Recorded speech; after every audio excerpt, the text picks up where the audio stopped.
Hi అండి. నేను మీ రాఘవరావుని.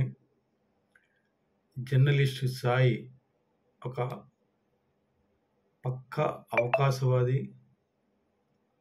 అతని గురించి వీడియో చేయండి సార్. ఎందుకంటే అతను ఈ మధ్యన మళ్ళా పవన్ కళ్యాణ్ గారిని పొగుడుతున్నాడు. మారిపోయాడేమో అంటే, లేదు మారడండి. అటువంటి వ్యక్తులు మారే ప్రసక్తి లేదు. కుక్కతోక వంకర లాంటి వాడు. ఎలకతోక మనం ఏడాది పాటు ఉతికినా కూడా అది నలిపే వస్తు తెలుపు మారదు. అలాగే సాయి అనే వ్యక్తులు, జర్నలిస్ట్ సాయి కావచ్చు, అట్లా చాలామంది ఉన్నారు. మారలేదన్నాను. దానికి ఎగ్జాంపుల్ ఏంటంటే, ఈరోజు సాయి పెట్టాడు, పవన్ కళ్యాణ్ చెబుతుంది ఏంటి, చేస్తుంది ఏమిటని ఒక వీడియో పెట్టాడండి. సరే, వాళ్ళు అడిగిన దానికి ఈ వీడియోకి ఉంటుందని ఇప్పుడు ఈ వీడియో చేస్తున్నాండి. జర్నలిస్ట్ సాయి వీడొక పక్క అవకాశవాది. ప్రైమ్ 9 టీవీలో పనిచేస్తున్నప్పుడు పవన్ కళ్యాణ్ గారికి జపం చేస్తూ ఉండేవాడు. ఎందుకంటే అది ఆ టీవీ జనసేన దిలీప్ది కనుక. తర్వాత ఏమైంది, వాడు బాగా డెవలప్ అయ్యాడు. డెవలప్ అయిన తర్వాత జర్నలిస్ట్ ఆయన ఒక యూట్యూబ్ ఛానల్ పెట్టుకుని దానికి పవన్ కళ్యాణ్ పొగుడుతూ వీడియోలు చేసేవాడు, చిన్న చిన్న వీడియోలు. అది మన జన సైనికులు వీరమహిళలు ఏంటి, అబ్బాబ్బా ఏం పొగుడుతున్నాడు సార్ సాయి అని చెప్పి విపరీతంగా సబ్స్క్రైబ్ చేసుకుని వాడికి బాగా లక్షల్లో మన జన సైనికులు సభ్యత్వం తీసుకుని వాడు ప్రతి ఏ వీడియో చేసినా చూసేవాళ్ళు, సబ్స్క్రైబ్ చేసేవాళ్ళు. వాడికి బాగా యూట్యూబ్ ద్వారా బాగా డబ్బులు వచ్చినాయి. డబ్బులు వచ్చేసరికి తలపొగరు ఎక్కిందండి. తలపొగరు ఎక్కి తర్వాత ఏం చేశాడు, తర్వాత మొత్తం పీక్ అంటే బాగా మన ఇప్పుడు దిల్ రాజు నేను పై టాప్ లెవెల్లో ఉన్నాడు అన్నాడు సరే, అలా వీడు కూడా ఆ లెవెల్కి వెళ్ళిపోయేసాడు. జగన్ పంచం చేరాడు. జగన్ పంచం చేసి జగన్ చేసేకి వాళ్ళు ఏదో బిస్కెట్ ముక్కలు వేశారు. దాంతో జగన్ పొగడం మొదలుపెట్టాడు. ఇంకా వాళ్ళు బిస్కెట్ వేయడం మొదలుపెట్టాడు. దాంతో ఏమైందంటే పవన్ కళ్యాణ్ గారిని ప్రతి విమర్శించడం ఎక్కువ, జగన్ పొగడం చేస్తున్నాడండి. ఇలాగా చాలా కాలం చేశాడు. మన జన సైనికులకి అర్థం కాలేదు, ఏంటంటే వీడు పవన్ కళ్యాణ్ పొగిడేవాడు ఇట్లా సడన్గా మారిపోయాడు. సడన్గా మారిపోరండి. వాళ్ళ మనసులో భావం ఉంటుంది, వాళ్ళు ఉపయోగించుకుంటారు. లక్షల్లో సభ్యత్వాలు సబ్స్క్రైబ్ చేసుకుంటే వాళ్ళు యూట్యూబ్లో బోల్డ్ డబ్బులు వస్తాయండి. దానికోసమే జన సైనికులను అందరూ వాడుకుంటున్నారండి. చాలామంది పవన్ కళ్యాణ్ పేజీ వీడియోలు చేసి సబ్స్క్రైబ్ పొందుకొని వాళ్ళు లక్షల్లో డబ్బులు దొబ్బుతున్నారు. మనకి పవన్ కళ్యాణ్కి మనకి టోపీ పెడుతుందని గ్రహించమని వీడియో ద్వారా వేడుకుంటున్నాను నేను. నిదానంగా తర్వాత కొంతకాలానికి ఈ జర్నలిస్ట్ సాయి గారు మనకు వ్యతిరేకంగా తెలుసుకున్నారు. సభ్యత్వాలు స్లోగా బయటకు వచ్చారు. సభ్యత్వం క్యాన్సిల్ చేసుకున్నారండి.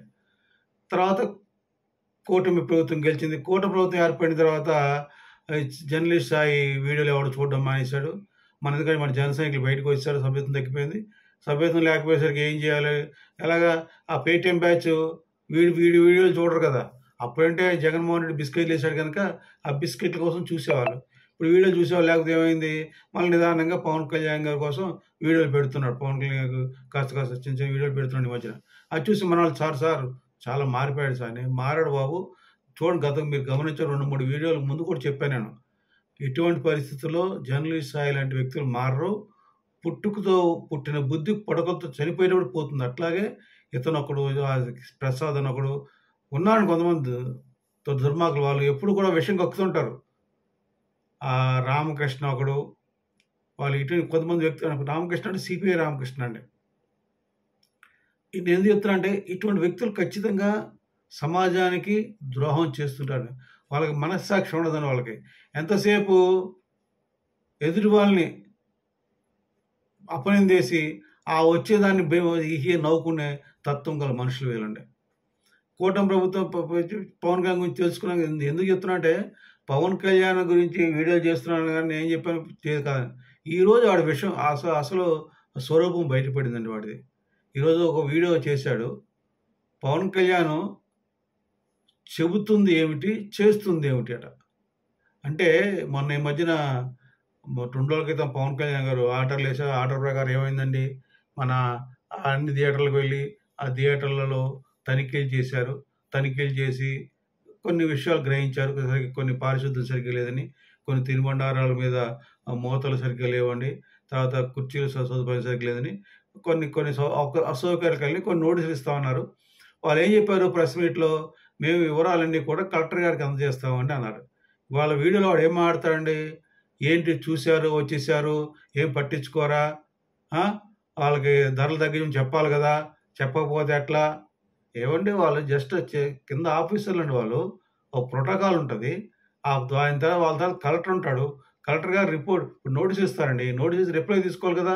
ఆ రిప్లైని బట్టి ఆ రిప్లై ఏమి ఇచ్చారో 2 మనం ఇచ్చిన నోటీసు, వాళ్ళు ఇచ్చిన రిప్లై 2 పొందుపరిచి మళ్ళా కలెక్టర్ గారికి సబ్మిట్ చేయాలి రిపోర్ట్.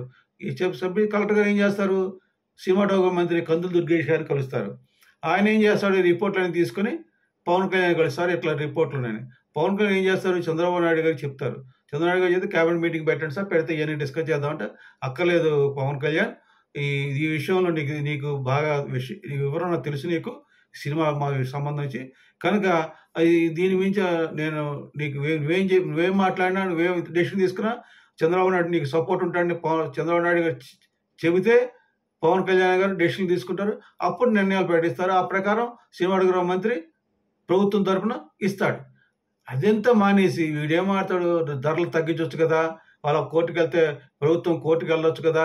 అంటే ఎందుకు చెప్తానంటే అండి, జన సైనికులు, వీర మహిళలు కొంచెం ఆవేశం ఎక్కువండి. చాలామంది ఇటువంటి ఎదవలు ఏం చేస్తారు ఈ మధ్య కాలంలో, ప్రభుత్వం వచ్చి 1 ఇయర్ అయింది, ఇంకా జగన్మోహన్‌ని అరెస్ట్ చేయరేంటి? వాడి దగ్గర తప్పులు బోలెడున్నాయి కదా! అని రకరకాలుగా ఎగదోస్తుంటారు. అట్లాగే వీడు కూడా దీంట్లో తప్పులు దొరికినాయి కదా! ఎందుకు పెట్టకూడదు? ఎందుకు తగ్గించకూడదు? అంటే ఎగదోయడం మాట అండి.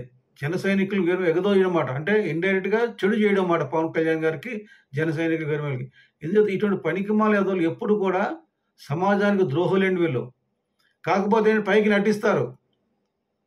నేను చెప్పేది ఒకటే అండి. వీళ్ళు ఏమాత్రం పట్టించుకోవాల్సిన పని లేదు. వీడియోలో ఇలాగే చెప్తాడు. అందుకని మనం వీడి గురించి పట్టించుకోని పని లేదని. పవన్ కళ్యాణ్ గారు ఎప్పుడు చెప్తుంటారండి. మనం కరెక్ట్‌గా ఉంటే, మనం మనం మనం మన యొక్క మనస్సాక్షి కరెక్ట్‌గా ఉంటే, మన విల్ పవర్ కరెక్ట్‌గా ఉంటే, మనల్ని ఎవరు ఏం చేయలేరని. అలాగే మీరు కూడా ధైర్యంగా ఉండండి. ఎవడేం చేయలేడు. వాడు ఎన్ని పెట్టినా మనకేం కాదు. అది గ్రహించండి. పవన్ కళ్యాణ్ గారు చెప్పిందే చేసిందేంటి కాదు. ఆయన చెప్తాడు, చేస్తాడు. ఆయన ఏది మాట తప్పడం, మాట మీద నిలబడే వ్యక్తి కాదు. తొందరపడే వ్యక్తి కాదు. అన్నీ కరెక్ట్‌గా చూసుకొని చేస్తాడండి. అది గ్రహించాలి ప్రజలందరూను. చివరగా నేను చెప్పేది ఒకటే అండి. జనసేన వీర మహిళలకి కోరేది ఒకటే, చెప్పేది ఒకటే. మీరు పవన్ కళ్యాణ్ గారిని కొంతమంది పొగుడుతూ వీడియోలు చేస్తాడు. ఆ వీడియోలు చూసేసి మీరు సంతోషించి సబ్స్క్రైబ్ చేసి మీరు ఆనందపడమాకండి దయచేసి. మీరు గమనించండి. తొందరపడి వీడియోలు చూడమాకండి. 1, 2 సార్లు మీ ఫ్రెండ్స్ ఏమైనా చూసి చెప్పారని ఏమైనా అనిపిస్తే చూస్తే మీరు గమనించండి. పైకి పొగుడుతారు, నర్మగర్భంగా విమర్శిస్తాడు పవన్ కళ్యాణ్ గారిని. ఇయన్నీ క్షుణ్ణంగా మీరు గమనించి వింటే మీకు అర్థమవుతది. కనుక ఒక్కడి మీద మీరు గ్రహించండి. ఇటువంటి వ్యక్తులకి ఏంటంటే, పాముకు పాలు పోసినా అది విషమే ఇస్తుందండి. పాముకి పాలు పోసినా కూడా విషమే ఇస్తుంది కానీ పాలునివ్వదండి. అని గ్రహించమని వేడుకుంటూ సెలవు తీసుకుంటున్నాను. ఇటువంటి దుర్మార్గుల్ని ఖచ్చితంగా భగవంతుడు శిక్షిస్తాడని తెలియజేస్తూ విరమిస్తున్నాను. జై జనసేన, జై హింద్.